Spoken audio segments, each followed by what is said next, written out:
मुख्यमंत्री देवेंद्र फडणवीस 20 जानेवारीला दावोस दौऱ्यावरती जाणार आहेत। वर्ल्ड इकॉनॉमिक फोरमच्या वार्षिक परिषदेला फडणवीस उपस्थित राहणार आहेत। 20 ते 24 जानेवारी दरम्यान दावोसमध्ये वार्षिक परिषद होतीये। प्रकाश आंबेडकरांनी मुख्यमंत्री देवेंद्र फडणवीस यांची भेट घेतली। दोघांमध्ये परभणीच्या घटनेवर जवळपास 1.5 तास चर्चा झाली।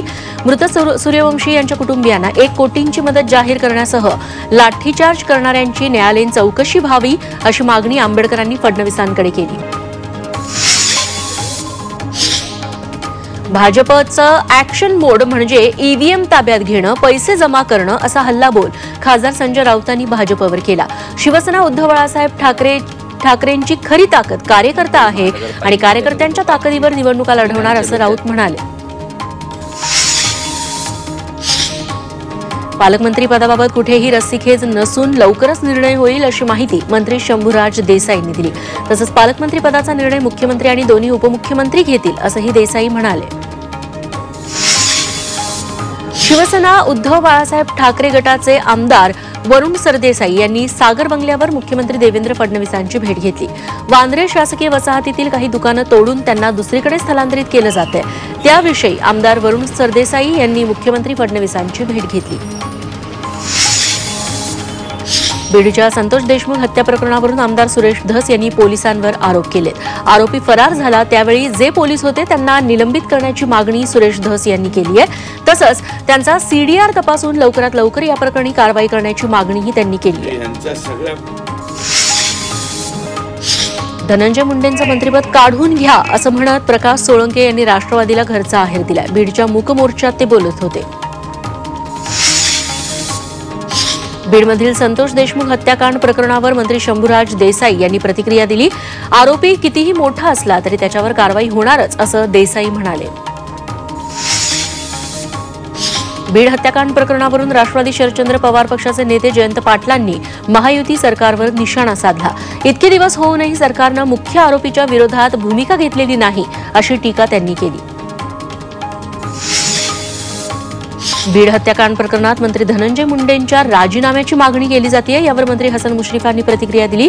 जोपर्यंत दोषी आढळत नाही तोपर्यंत मुंडेंच्या राजीनाम्याची मागणी करणं चुकीचं आहे असं मुश्रीफ म्हणाले। महाराष्ट्र साहित्य परिषदेची सर्वसाधारण सभा पुण्यात पार पडली। या सभेत मोठा गोंधळ झाला। साहित्य परिषदेची सध्याची कार्यकारिणी घटनाबाह्य आहे, त्याचप्रमाणे या कार्यकारिणीने बोलावलेली सभा देखील घटनाबाह्य आहे असा आरोप काही सदस्यांनी केला। त्यामुळे या सभेत चांगलाच गदारोळ उठला। एकूणच महाराष्ट्र साहित्य परिषदेची सर्वसाधारण सभा चांगलीच वादळी ठरली। पुणे बार असोसिएशनची वार्षिक निवडणूक 31 जानेवारीला होणार आहे। शिवाजीनगर न्यायालयात सकाळी 9 ते संध्याकाळी 5 दरम्यान ही मतदान प्रक्रिया पार पडेल। तर मतदानाच्या दिवशीच रात्री मतमोजणी होऊन निकालही घोषित करण्यात येतील अशी माहिती असोसिएशनच्या अध्यक्षांनी दिली आहे। पुण्यात वेस्ट इंडियन शुगर मिल्स असोसिएशनच्या कार्यकारी मंडळाची सभा पार पडली। या बैठकीत यंदाच्या गाळप हंगामाचा आढावा घेण्यात आला। तर राज्यात 100 ते 102 लाख टन साखर उत्पादन होण्याचा अंदाज वर्तवण्यात आला। शिर्डी साईबाबा संस्थाननं नववर्षाच्या पार्श्वभूमीवर कॅलेंडर, पॉकेट डायरी तसंच 3D कॅलेंडर प्रकाशित केलंय। ही प्रकाशनं कमी दरात उपलब्ध होत असल्यामुळे खरेदीसाठी भाविक गर्दी करतात। शिवसेना ठाकरे पक्षाच्या सांगली ते तुळजापूर आशीर्वाद यात्रेला सुरुवात झाली आहे। शहरातील छत्रपती शिवाजी महाराजांच्या पुतळ्यापासून रॅलीला सुरुवात झाली। मागील 20 वर्षांपासून शिवसेना कार्यकर्ते हरिदास पडळकर यांच्या नेतृत्वाखाली ही रॅली काढली जाते। IIT मुंबईकडून वेदनारहित शॉकवेव्ह इंजेक्शन विकसित करण्यात आले। यामुळे सुईशिवाय इंजेक्शन मिळणार आहे। या सिरिंजच्या मदतीनं दाब देऊन शरीरात इंजेक्शन देता येतं। यामुळे दुखापत आणि संसर्गाचा धोकाही कमी होईल असा दावा संशोधकांनी केला।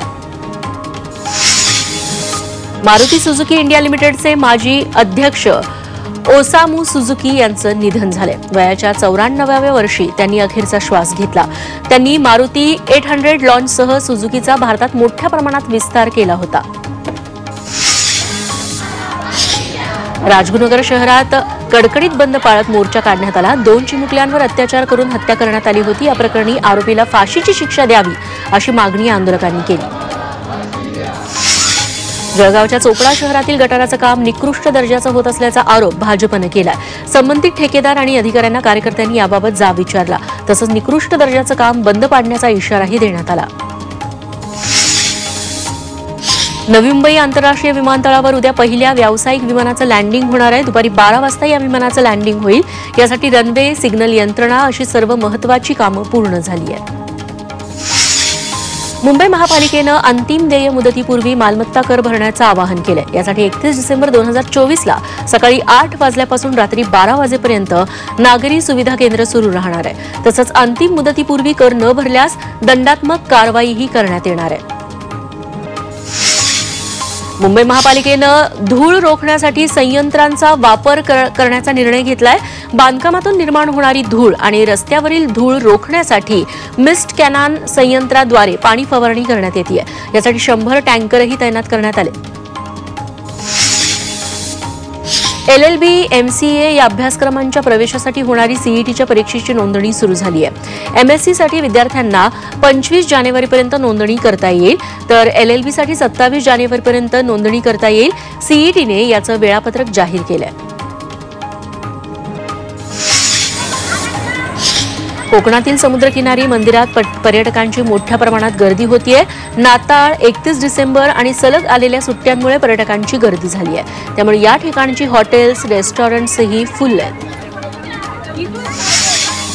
रायगडच्या किल्ल्यावर पर्यटकांची मोठ्या प्रमाणात गर्दी पाहायला मिळते. या पर्यटकांमध्ये शिवप्रेमींबरोबरच शैक्षणिक सहलींचाही समावेश आहे. तर हा किल्ला जय भवानी, जय शिवाजीच्या जयघोषानं दुमदुमून निघाला. मुंबई गोवा महामार्गावर प्रचंड वाहतूक कोंडी झाली आहे. त्यामुळे वाहनांच्या लांबच लांब रांगा लागल्या आहेत. 31 नवीन वर्षाच्या स्वागतासाठी आणि सलग सुट्ट्यांमुळे पर्यटकांच्या वाहनांची गर्दी झाली आहे. महाबळेश्वरमध्ये मोठ्या प्रमाणात वाहतूक कोंडी झाली आहे. 31 डिसेंबर आणि नववर्षाच्या स्वागतासाठी महाबळेश्वर तसंच पाचगणीत पर्यटक दाखल झालेत. त्यामुळे महाबळेश्वरमध्ये वाहतूक कोंडी पाहायला मिळते. साताऱ्यातील वासोट्यासह सह्याद्रीतील पर्यटन स्थळं 30 डिसेंबर ते 1 जानेवारी बंद राहणार आहेत. सरत्या वर्षाच्या पार्श्वभूमीवर सुरक्षेच्या कारणास्तव वन विभागानं हा निर्णय घेतलाय. पर्यटकांची गर्दी वाढून निसर्ग संपदेला कोणतीही हानी होऊ नये यासाठी 3 दिवस प्रवेश बंदी करण्यात आली आहे. धुळ्यातील अक्कलपाडा धरणाच्या डाव्या उजव्या कालव्याला स्थानिक शेतकऱ्यांनी विरोध केला. हिवाळी अधिवेशनात ग्रामीणचे आमदार राम भदाणे यांनी कालव्याला सिमेंटचं कोटिंग करा अशी मागणी केली होती. या मागणीमुळे शेतकऱ्यांचं मोठं नुकसान होणार असल्यामुळे शेतकऱ्यांनी याला विरोध केला. सोलापुरातील डोणगावात रेणुका यल्लम्मा देवीच्या यात्रेला सुरुवात झाली आहे. या यात्रेच्या निमित्तानं विविध धार्मिक कार्यक्रमांचं आयोजन करण्यात आलं. तसंच या यात्रेला नागरिकांचीही मोठी गर्दी झाली. देवीच्या दर्शनासाठी मंदिरात भाविकांच्या पहाटेपासून रांगा लागल्या होत्या. मुंबईत मध्य रेल्वेवर उद्या अभियांत्रिकी देखभाल दुरुस्तीच्या कामासाठी मेगा ब्लॉक घेण्यात येणार आहे. मुख्य हार्बर आणि ट्रान्स हार्बर मार्गावर हा ब्लॉक असेल. सकाळी 11 वाजल्यापासून दुपारी 4 वाजेपर्यंत हा मेगा ब्लॉक असेल. त्यामुळे रविवारी प्रवासासाठी बाहेर पडणाऱ्या प्रवाशांचा खोळंबा होणार आहे.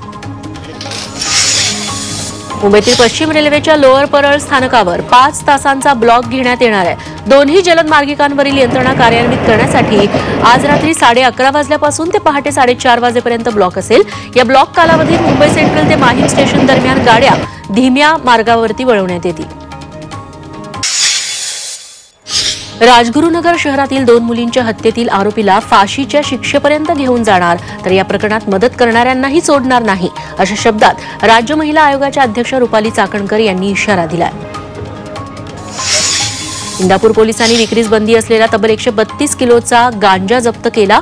या गांजाची किंमत 23,22,000 रुपये आहे. या प्रकरणी आरोपींना 2 दिवसांची पोलीस कोठडी सुनावण्यात आली आहे. राज्यातील अनेक भागात बांगलादेशी नागरिकांची घुसखोरी सुरू आहे. अकोल्यात 2 बांगलादेशी नागरिकांना पोलिसांनी अटक केली आहे. ही बांगलादेशी नागरिक डॉक्टर पंजाबराव देशमुख कृषी विद्यापीठ परिसरात सुरू असलेल्या एका बांधकामावर मजूर म्हणून काम करत होते. उल्हासनगरात ट्रान्सपोर्टच्या टेम्पोतून जीन्स पॅन्ट चोरट्यांनी लंपास केल्यात. पॅन्ट चोरून चोरटे मोटारसायकलवरून पसार झाल्याची घटना सीसीटीव्ही चित्रित झाली. दरम्यान पोलीस या चोरट्यांचा शोध घेत आहेत. पुण्याच्या सासवडमध्ये 3 जणांनी बंगल्यात घुसून तोडफोड केली. शुक्रवारी रात्री ही घटना घडली. या संशयितांकडे शस्त्र देखील होतं असा दावा तक्रारदारांकडून करण्यात आलाय. तर नेमका काय प्रकार घडला याचा तपास सासवड पोलीस करतायत.